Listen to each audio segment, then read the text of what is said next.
بسم اللہ الرحمن الرحیم۔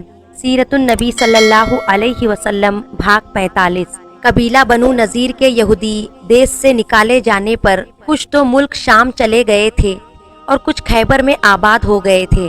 انہیں دیس سے نکالے جانے کا بڑا رنج تھا۔ وہ اسلام اور مسلمانوں کے بہت بڑے دشمن ہو گئے تھے۔ انہیں خوب معلوم تھا کہ عرب کے مشرک عام طور سے اور کفار مکہ کے خاص طور سے مسلمانوں کے دشمن ہیں۔ ذرا سی تحریک پر اسلام اور مسلمانوں کی جڑ کاٹنے پر تیار ہو جاتے ہیں۔ چنانچہ ان کے بڑے بڑے لوگ جیسے ہوئی بن اخطب، سلام بن مشکم، کنانہ بن ربع، ہوس بن قیس اور ابو عمارہ وغیرہ متفق و متحد ہو کر مکہ کی طرف روانہ ہوئے، چونکہ وہ جانتے تھے کہ قریش مکہ کا اثر تمام عربی قبیلوں پر ہے۔ اگر ان کو لڑائی پر حملہ ور کر لیا گیا تو سارے قبیلے متحد ہو کر اٹھ کھڑے ہوں گے اور پھر مسلمانوں سے آخری فیصلہ کرنے والی لڑائی ہوگی، یا اس لڑائی میں مسلمانوں کی پوری جڑ کٹ جائے گی، یا عرب کے مشرک ہمیشہ کے لیے دب جائیں گے۔ یہ وہ جانتے تھے اور خوب جانتے تھے کہ مسلمانوں کی تعداد تھوڑی ہے۔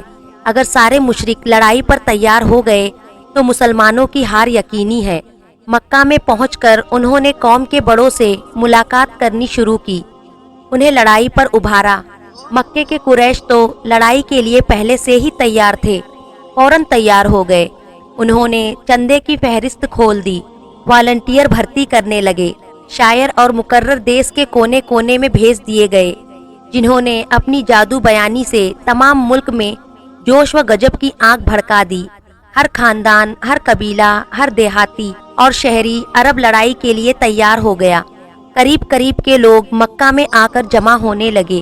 جب بڑی بھاری فوج اکٹھا ہو گئی تو تمام قبیلوں کے سردار جمع ہو کر خانہ کعبہ میں پہنچے اور سب نے اس بات پر حلف اٹھایا کہ جب تک زندہ ہیں اسلام اور مسلمانوں کی مخالفت سے منہ نہ موڑیں گے اور اسلام کی جڑ کاٹنے میں کوئی کمی نہ کریں گے، ساتھ ہی لڑائی کے میدان میں کٹ کٹ کر مر جائیں گے پر ہار کر نہ آئیں گے، ماریں گے یا مر جائیں گے۔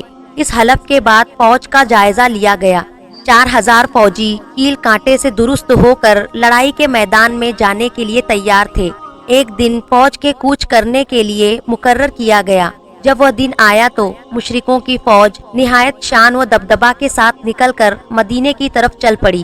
اگرچہ کفار نے کوشش کی کہ اس فوج کی مسلمانوں کو اس وقت تک روانگی کا علم نہ ہو جب تک کہ وہ مدینے کے سامنے نہ پہنچ جائے، مگر یہ بات غیر ممکن تھی۔ تمام ملک میں اس فوج کے حملے کی چرچا ہو گئی اور ہوتے ہوتے یہ خبر مدینہ میں بھی پہنچ گئی۔ مسلمانوں کو جب اس فوج کے آنے کا علم ہوا تو ان کے دلوں پر اثر ہوا، چونکہ انہیں کسی طرف سے کسی مدد کی امید نہ تھی اور ان کی ساری تعداد کفار کی فوج کے مقابلے میں چوتھائی بھی نہ تھی، اس لیے ان کو بڑی چنتا ہوئی۔ حضور صلی اللہ علیہ وسلم نے مجلس شورا بلائی اور فرمایا، مسلمانوں، کفر اسلام کو چین سے بیٹھنے نہیں دے گا۔ اس بار انہوں نے تمام مشرک قبیلوں کو جمع کر ٹڈی دل تیار کیا ہے۔ یہ لڑائی فیصلہ کر دینے والی آخری لڑائی لگتی ہے۔ یہ تو ظاہر ہے کہ ہماری تعداد کم ہے اور ہم کسی طرح بھی کفار کی فوج کا مقابلہ نہیں کر سکتے۔ کھلے میدان میں مقابلہ کرنا تو تقریباً ناممکن ہی ہے۔ مدینے میں کوئی قلعہ بھی ایسا نہیں ہے کہ جس میں ہم پناہ لے سکے اور لڑائی بھی ضروری ہے۔ ایسی شکل میں سوچ سمجھ کر مشورہ دو کہ کون سا طریقہ اپنایا جائے جس سے بنا بھاری نقصان کے دشمن کا مقابلہ کیا جائے۔ حضرت عمر رضی اللہ تعالی عنہ نے اپنی رائے رکھنے میں پہل کی۔ مسلمانوں نے آج تک جتنی لڑائیاں لڑی ہے اس میں تعداد کی کمی زیادتی کا کوئی اثر نہیں ہوتا تھا۔ وہ تو صرف خدا کے بھروسے پر لڑے ہیں اور خدا نے ہمیشہ ان کی مدد فرمائی ہے۔ اب بھی خدا ہی کے بھروسے پر لڑائی شروع کر دیجئے، وہ ضرور مدد کرے گا۔ دنیا میں وہی قوم ترقی کر سکتی ہے جو اپنے پاؤں پر کھڑا رہنا چاہتی ہے، ہر قربانی کے لیے تیار ہو جاتی ہے، دوسروں کا سہارا نہیں ڈھونڈتی۔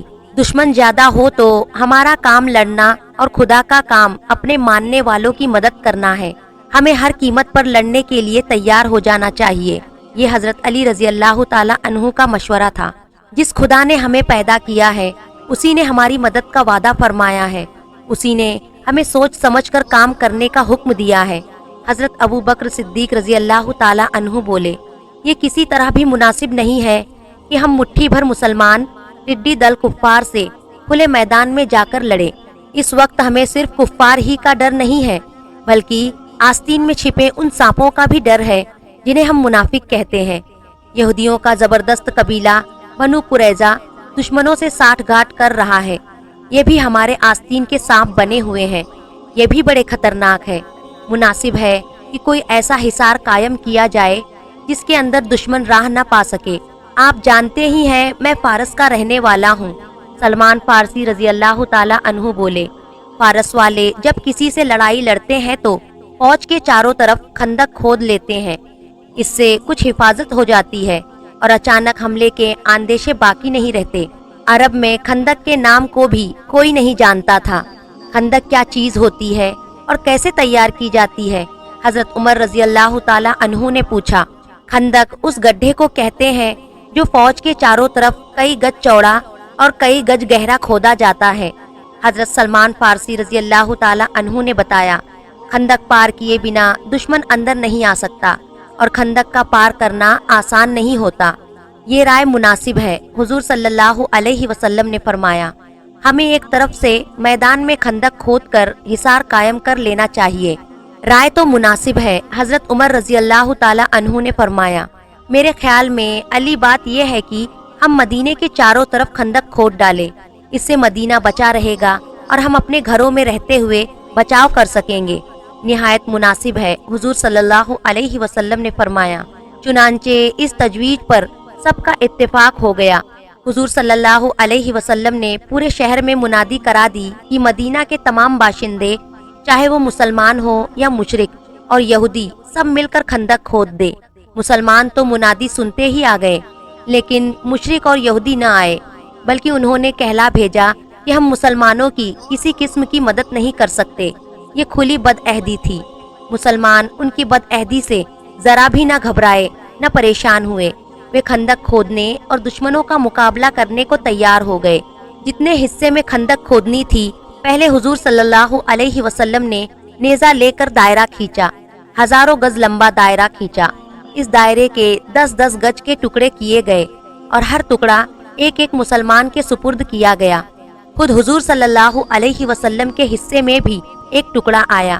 خندق کی کھدائی شروع ہو گئی۔ کھدائی کا کام دن و رات ہوا۔ خندق سے جو مٹی نکل رہی تھی، خندق کے کنارے ڈال کر پشتہ بنا دیا گیا۔ اس طرح خندق کے کنارے ایک فصیل قائم کر دی گئی۔ مسلمانوں میں سے کوئی بھی ایسا آدمی نہ تھا جو خندق نہ کھود رہا ہو۔ خود حضور صلی اللہ علیہ وسلم بھی لگے رہے۔ کفار کے ٹڈی دل کے آنے کی خبریں برابر آتی رہتی تھی اور ساتھ ہی ساتھ یہ بھی معلوم ہوتا رہتا تھا کہ کفار کی فوج ہر قدم پر بڑھتی چلی آ رہی ہے۔ تمام مشرک قبیلہ کفار مکہ سے مل گئے ہیں۔ ان خبروں سے بھی مسلمان نہیں گھبرائے۔ ایک دن حضور صلی اللہ علیہ وسلم کو معلوم ہوا کہ ہوئی بن استو بنو قریظہ کے قلعے میں انہیں لڑائی میں شریک ہونے پر ابھارنے آیا ہے، اور کعب بن اسد نے جو بڑوں میں ہے شریک ہونے کا اقرار کر لیا ہے۔ آپ نے فوراً سعد بن معاذ اور سعد بن عبیدہ کو کعبے کے پاس روانہ کیا۔ یہ دونوں بزرگ بنی قریظہ کے قلعے میں گئے اور کعب سے ملے۔ وہ بڑی بے رخی سے ان دونوں کے ساتھ پیش آیا۔ سعد بن معاذ نے کہا، کعب، یہ کہاں کی شرافت ہے کہ تم اپنے پڑوسیوں کے ساتھ چھوڑ کر غیروں کا ساتھ دینے پر تیار ہو؟ ایسا نہ کرو۔ سنو سعد، کعب نے کہا، مسلمان ہمارے مذہب کے خلاف ہے، ہم کو ان سے عداوت ہو گئی ہے۔ اگر ہم نے مل کر ان کا مقابلہ نہ کیا تو ان کی تعداد اتنی بڑھ جائے گی کہ تمام عرب پر وہ آسانی سے قبضہ کر لیں گے۔ حکومت کرنے کے لیے ہم پیدا ہوئے ہیں، نہ کہ مسلمان۔ ہم کیسے نہ ان کے خلاف ہتھیار اٹھائیں؟ مگر تم مسلمانوں سے عہد کر چکے ہو کہ ان کے خلاف ہتھیار نہ اٹھاؤ گے۔ حضرت سعد نے کہا، جب کوئی باہری دشمن مدینے پر حملہ کرے گا تو مسلمانوں کے ساتھ مل کر لڑو گے۔ اب بد عہدی کیوں کرتے ہو؟ کیا بد عہدی بھی شرافت میں داخل ہے؟ عقل مند آدمی، کعب بولا، ہم عہد نامے کو کاغذ کا پرزہ سمجھتے ہیں۔ جب تک طاقت نہیں پیدا ہوتی عہد نامے کی پابندی کرتے ہیں، اور جب طاقت بڑھ جاتی ہے تو عہد نامہ چاک کر ڈالتے ہیں۔ سوچو تمہاری بد عہدی پر زمانہ تم کو کیا کہے گا؟ سعد نے کہا، زمانہ ہماری عقل مندی کی داد دے گا، کعب نے کہا۔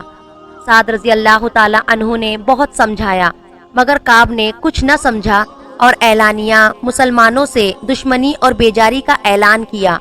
مجبور ہو کر یہ دونوں بزرگ واپس لوٹ آئے اور حضور صلی اللہ علیہ وسلم سے تمام واقعے بیان کر دیے۔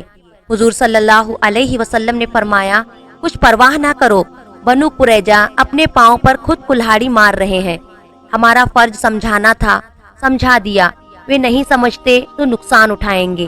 ابھی یہ باتیں ہو ہی رہی تھی کہ سامنے سے کفار کی فوج آتی نظر آئی۔ گھوڑے، اونٹ، پیدل اور سوار باڑ کی طرح بڑی شان و شوکت سے بڑھے چلے آ رہے تھے۔ بہت سے جھنڈے ہوا میں لہراتے آ رہے تھے۔ جس شان اور جس رفتار سے یہ فوج آ رہی تھی اس سے صاف معلوم ہوتا تھا کہ وہ مسلمانوں کو بہا لے جائے گی۔ تمام مسلمان مکانوں کی چھتوں پر چڑھ گئے اور فوج کے آنے کا نظارہ کرنے لگے۔ کفار عرب کی فوج نہایت شان و دبدبے سے آ کر خندق کے سامنے رک گئی۔ چونکہ عربوں نے خندق کبھی نہ دیکھی تھی اس لیے وہ خندق کو دیکھ کر حیرت میں پڑ گئے۔ اس فوج میں بہت سے سردار اور سپاہ سالار تھے جن میں سے ہر ایک کا الگ جھنڈا تھا اور سپاہ سالار اعظم ابو سفیان تھا۔ ابو سفیان نے گھوڑا دوڑا کر مدینے کے چاروں طرف گشت لگایا۔ اسے کسی طرف سے کوئی راستہ ایسا نظر نہ آیا جس سے فوج مدینے میں داخل ہو سکتی۔ مجبور ہو کر اس نے ڈیرا ڈالنے کا حکم دیا۔ ٹڈی دل فوج مدینے کے چاروں طرف تھی۔ کفار کا یہ حملہ کفر کی انتہائی طاقت و شوکت کا مظاہرہ تھا۔ گویا اسلام کے مقابلے میں کفر کی یہ سب سے بڑی کوشش تھی۔ مسلمانوں نے اپنے گھر والوں کو ایک مضبوط اور پکی گڑھی کے اندر حفاظت کی غرض سے ایک جگہ جمع کر دیا اور خندق کے کناروں پر، مکانوں کی چھتوں پر، پہاڑی کے مورچے پر مجاہدوں کو لگا دیا۔ کئی دن تک کفار پیچ و تاب کھاتے رہے کہ کیسے اور کس طرح سے حملہ کرے۔ خندق کو پار کرنا مشکل تھا، مکانوں کی چھتوں پر چڑھنا مشکل تھا، پہاڑ کی طرف سے کوئی راستہ نہ تھا۔ کئی دنوں کے غور کے بعد یہی طے ہوا کہ خندق کے سامنے کھڑے ہو کر تیر اندازی کی جائے۔ خندق کے ایک طرف کفار کے تیر انداز کھڑے ہوئے تو دوسری طرف مسلمان تیر انداز بھی جم گئے۔ پورے دن تیروں کی بارش ہوتی رہی لیکن کوئی حاصل نہ نکلا، کسی بھی فریق کو کوئی نقصان نہ پہنچا۔ دوسرے دن کفار نے خندق کے سامنے تیر اندازوں کا دستہ قائم کر کے کچھ جابازوں کو خندق کی طرف بڑھنے کا حکم دیا۔ انہیں ہدایت کر دی گئی کہ وہ پیٹ کے بل رینگ کر چلے۔ ان کو پیٹ کے بل چلتے ہوئے مسلمانوں نے دیکھ لیا۔ اس طرف حضرت عمر رضی اللہ تعالی عنہ اور حضرت علی رضی اللہ تعالی عنہ مقرر تھے۔ حضرت عمر رضی اللہ تعالی عنہ نے فوراً اس طرف کے مسلمانوں کو دو حصوں میں بانٹ دیا۔ ایک حصہ خندق کے پاس پشتے کی آڑ میں چھپ کر بیٹھ گیا، دوسرا حصہ تیر اور کمان لے کر تیر چلانے پر لگا دیا۔ ابو سفیان نے تیر اندازی کا حکم دے دیا، مسلمانوں نے بھی جواب دیا۔ تیر اندازی کے ساتھ ساتھ کفار پیٹ کے بل رینگ رینگ کر خندق کو پار کر رہے تھے اور سمجھ رہے تھے کہ مسلمانوں نے انہیں دیکھا نہیں ہے، جبکہ مسلمانوں نے دیکھ لیا تھا اور وہ جان بوجھ کر ابھی نظریں چرائے ہوئے تھے۔ جب مشرکوں نے خندق کے اندر اترنا شروع کیا تو ان مسلمانوں نے جو پشت سے لگے بیٹھے تھے تیروں کو کمان سے اس طرح ایک ساتھ چھوڑا جیسے کہ وہ ایک ہی کمان سے نکلے ہو۔ ان کے ان تیروں نے ان مشرکوں کو جو خندق میں اتر رہے تھے یا خندق کے کنارے پر بیٹھے اندر اترنے کا طریقہ سوچ رہے تھے، گھائل کرنا شروع کر دیا۔ ان میں سے جو خندق میں اتر رہے تھے مردہ ہو کر خندق میں جا پڑے اور جو لوگ کنارے تھے وہ گھبرا کر پیچھے ہٹے۔ ان کے پیچھے ہٹتے ہی پشتے کے قریب بیٹھنے والے مسلمان کھڑے ہو گئے اور انہوں نے جلدی جلدی تیر چلا کر گھبرائے ہوئے مشرکوں کو تیروں کا نشانہ بنانا شروع کر دیا۔ بھاگنے والوں میں بھی بڑی تعداد ماری گئی، ورنہ گھائل تو ہو ہی گئی۔ مسلمانوں کی اس کارروائی نے کفار کو مرعوب کر دیا۔ اگلے دن کفار ہتھیار بند ہو کر لڑائی کے میدان میں نہ نکلے، حالانکہ مسلمان صف بنا کر ان کے حملے کا انتظار کرتے رہے۔ دوپہر کے بعد وہ بھی کمر کھول کھول کر آرام کرنے لگے۔ ظاہر میں مسلمان بے فکر نظر آتے تھے لیکن اصل میں یہ بات نہ تھی۔ ان کے سامنے بہت سے خطرے تھے۔ ایک خطرہ منافقوں کی طرف سے تھا جو مسلمانوں کو غافل پا کر دشمنوں کی رہبری کر کے ان کو خندق میں لا سکتے تھے۔ دوسرا خطرہ ان یہودیوں کی طرف سے تھا جو گویا مدینے کے اندر ہی تھے اور جنہوں نے ساٹھ گانٹھ کر لی تھی۔ نہ جانے کس وقت اچانک مسلمانوں پر حملہ کر کے ان کی مشکلوں کو اور بڑھا دے۔ تیسرا خطرہ ٹڈی دل مشرکوں کی طرف سے تھا، جو مسلمانوں کا سختی سے گھیراؤ کیے ہوئے تھے۔ ان تمام خطروں اور اندیشوں کے علاوہ رسد کے سامان کی کمی سب سے زیادہ تکلیف دینے والی بن رہی تھی۔ مدینے کی تجارت یہودیوں کے ہاتھ میں تھی۔ غلے کے بڑے سوداگر وہی تھے۔ انہوں نے مسلمانوں کے ہاتھ غلہ بیچنا بند کر دیا تھا، جس کی وجہ سے مسلمانوں کو فاقوں تک کی نوبت آ گئی۔ اس پر کڑی ٹھنڈک کی تکلیف اور بھی پریشانی کی چیز، چونکہ مسلمان کھلے میدان میں وجہ سے پڑے تھے، سردی زیادہ تھی، اوڑھنے بچھانے کے کپڑے کم تھے، اس کی ان کے دن و رات بڑی سختی اور تکلیف سے بیت رہے تھے۔ کبھی سردی کی تکلیف برداشت نہ کرنے کے قابل ہوتی تھی اور کبھی بھوک کی تیزی بڑھ جاتی تھی۔ اگرچہ منافقوں کو کوئی تکلیف نہ تھی، یہودی ان کے دوست تھے، یہودی ان کو برابر غلہ دے رہے تھے اور ان میں سے کسی کو بھی فاقے کی نوبت نہ آئی تھی۔ انہیں اگر کوئی تکلیف تھی تو صرف یہ کہ وہ مدینے سے باہر نہیں جا سکتے تھے۔ ہر طرف پہرا لگا ہوا تھا اور کوئی آدمی مسلمانوں کی اجازت کے بغیر باہر نہیں جا سکتا تھا۔ منافقوں کو یہی بات بہت کھل رہی تھی، اس کی شکایت وہ بہت کرتے تھے۔ محمد صلی اللہ علیہ وسلم یمن اور عراق کی فتح کی خوشخبری اپنے دوستوں کو سنا رہے ہیں، لیکن مدینے سے باہر نہیں نکل سکتے۔ مصعب بن کچھیر منافق کہتا تھا، ہمارے خیال میں تو وہ اب مدینہ میں بھی نہیں رہ سکتے، بہت جلد دیش نکالا دے دیا جائیں گے۔ ایک اور منافق بولا، مسلمان ان باتوں کو سنتے تھے، غصہ تو بہت آتا تھا پر کچھ نہ کہتے تھے۔ یہ مسلمانوں ہی کا صبر تھا کہ وہ کفار کا مقابلہ، بنی قریظہ کے حملے کا اندیشہ، منافقوں کا خطرہ، سب کچھ بڑے سکون سے برداشت کر رہے تھے۔ کوئی اور قوم ہوتی تو ڈگمگا گئی ہوتی، دشمنوں کے سامنے گھٹنے ٹیک دیتی۔ عرب کے مشرک لگ بھگ 1 مہینے تک مدینے کو گھیرے رہے۔ اس بیچ انہوں نے ہر ممکن کوشش کی کہ مسلمانوں پر غالب آ جائے، پر کامیاب نہ ہوئے۔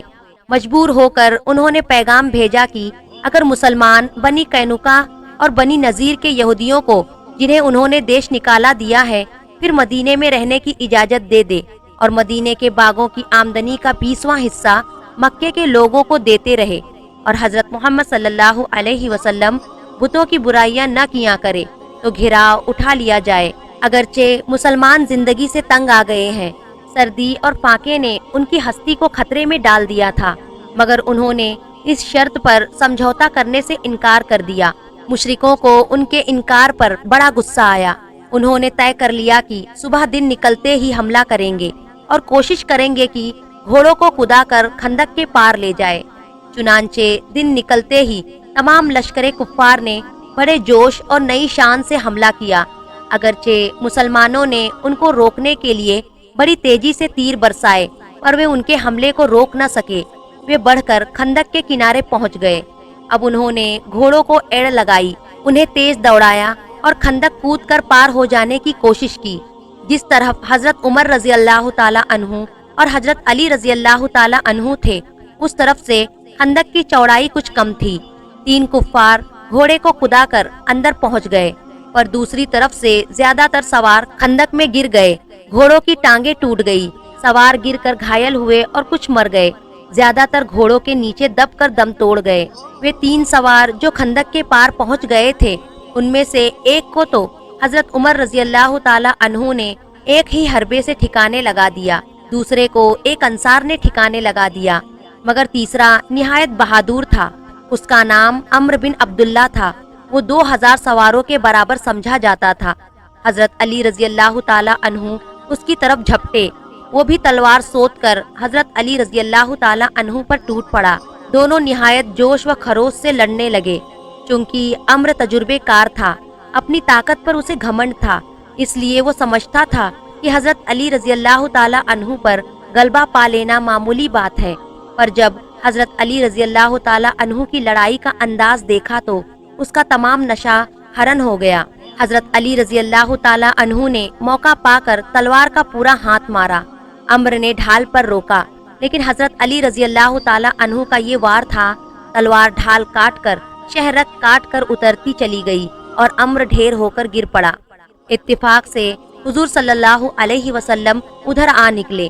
انہوں نے بڑھ کر حضرت علی کرم اللہ وجہہ کی پیشانی پر بوسہ دیا۔ اس عرصے میں مسلمانوں نے تیروں کی بارش کر کے کفار مکہ کو پیچھے ہٹ جانے پر مجبور کر دیا۔ مشرک اپنے کئی سواروں کو موت کی گود میں پہنچا کر واپس لوٹے، پھر انہیں بڑھنے یا حملہ کرنے کی ضرورت نہ ہوئی۔ سورج ڈوبنے پر لڑائی ملتوی ہو گئی۔ جس وقت دونوں طرف کی فوجیں واپس لوٹ رہی تھی، اس وقت ہوا تیز چلنے لگی، آسمان پر بادل چھا گئے تھے۔ لوگوں نے اندازہ کر لیا تھا کہ بادل بارش کا طوفان آنے والا ہے۔ یہ اندازہ صحیح تھا۔ ہوا اتنی تیز ہو گئی کہ فوج کے خیمے اکھڑ گئے، آگ بجھ گئی، جھولدھاریوں کی میخیں اکھڑ گئی اور ساتھ ہی بارش شروع ہو گئی۔ بارش بہت تیز ہوئی، طوفان بہت زور کا تھا۔ کفار اس طوفان کو دیکھ کر بدحواس ہو گئے۔ ان کے سامنے رسد اور دوسرے سامان پانی کے بہاؤ میں بہہ گئے۔ ایسے ہی موسم میں حضور صلی اللہ علیہ وسلم حضرت ابوبکر صدیق رضی اللہ تعالی عنہ اور حضرت علی رضی اللہ تعالی عنہ کو لے کر باہر نکلے۔ پانی اس تیزی سے پڑ رہا تھا کہ راستوں پر نہر کی طرح بہنے لگا۔ اتفاق سے حضرت حذیفہ بن یمان رضی اللہ تعالی عنہ بھی گھر سے نکل آئے۔ وہ ان تینوں بزرگوں کو دیکھ کر بولے، حضور صلی اللہ علیہ وسلم اس وقت کہاں جانے کا ارادہ ہے؟ حذیفہ، حضور صلی اللہ علیہ وسلم نے فرمایا، مجھے اللہ نے خبر دی ہے کہ کفار بدحواس ہو کر بھاگ گئے ہیں، اس لیے میں خبر لینے جا رہا ہوں۔ آپ نہ جائیں، حذیفہ نے کہا، میں ابھی خبر لاتا ہوں۔ اچھا جاؤ، حضور صلی اللہ علیہ وسلم نے فرمایا۔ حذیفہ رضی اللہ تعالی عنہ روانہ ہو گئے۔ اس وقت بادل چھا چکا تھا، صبح کا وقت ہو گیا تھا۔ حذیفہ نے خندق کے پاس کھڑے ہو کر دیکھا، وہاں ایک بھی مشرک کا پتہ نہ تھا۔ وہ خوش ہوتے ہوئے واپس لوٹے اور حضور صلی اللہ علیہ وسلم کے پاس آ کر بولے، اے اللہ کے رسول صلی اللہ علیہ وسلم، میدان خالی پڑا ہے، ایک بھی کافر موجود نہیں ہے، سب بھاگ گئے۔ مسلمانوں، حضور صلی اللہ علیہ وسلم نے فرمایا، اب قریش مکہ سے کوئی خطرہ باقی نہیں رہا، انشاءاللہ اب وہ کبھی ہم پر حملہ نہ کر سکیں گے۔ اس کے بعد مسلمانوں نے فجر کی نماز پڑھی۔ نماز پڑھ کر جب وہ خندق کے پاس پہنچے تو دیکھا خندق پانی سے بھری ہوئی ہے، کفار کے خیمے اکھڑے پڑے ہیں، مشرکوں کا کہیں پتہ نہیں۔ مسلمان خوش ہو کر واپس لوٹے۔ یہ لڑائی خندق کی لڑائی کہلاتی ہے۔ منافقوں اور بنی قریظہ کے یہودیوں کو مشرکوں کی بزدلی اور پست ہمتی پر بڑا غصہ آیا۔ وہ بول پڑے، نامرد بزدل بھاگ گئے، اگر ہم انہیں پست ہمت سمجھتے تو مسلمانوں سے ہرگز بگاڑ نہ پیدا کرتے۔ اب بنی قریظہ کو اپنی بڑی چنتا ہوئی، انہیں ڈر ہوا کہ مسلمان عہد توڑنے پر ان کو کڑی سزا دیں گے۔ انہوں نے فوراً اپنے قلعے کو ٹھیک ٹھاک کر لیا۔ انشاءاللہ سیرت النبی صلی اللہ علیہ وسلم کا اگلا حصہ اگلی ویڈیو میں کیا جائے گا۔ آپ حضرات سے التجا ہے اسے زیادہ سے زیادہ شیئر کریں اور میرے چینل کو ضرور سبسکرائب کریں۔